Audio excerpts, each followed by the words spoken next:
napravili švedsku tortu sa bademima.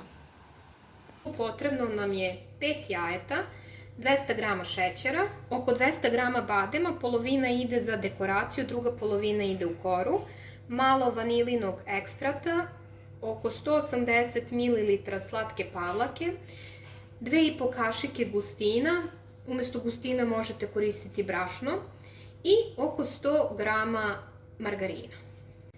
Za pripremu kore koristit ćemo belanca, 100 g šećera, 2 kašike gustina i 100 g mlevenih badema.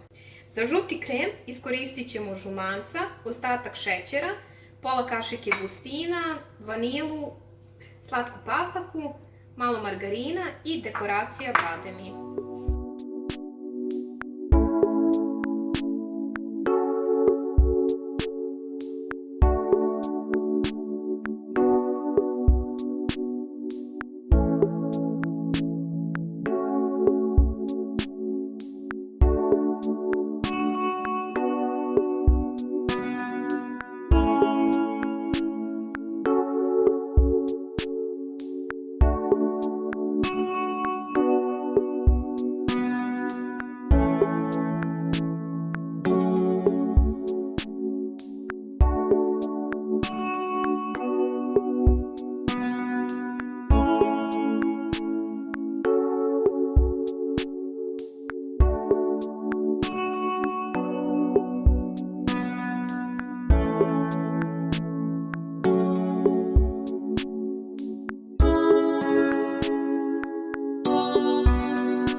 Da probam.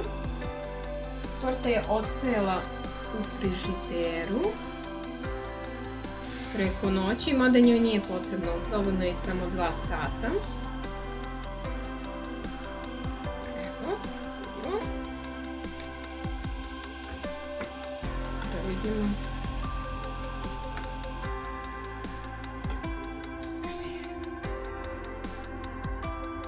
Evo kako izgleda.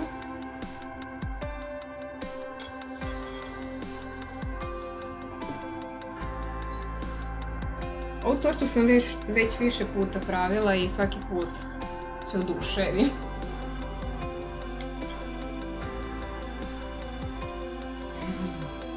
To je taj ukus. Nije možda baš 100% ista kao iz Ikea, ali je prilično slična. Vrlo jednostavno za napraviti, mali broj sastojaka, mekana, sočna, odlično. Nadam se da vam se dopao ovaj recept. Pišite nam u komentarima.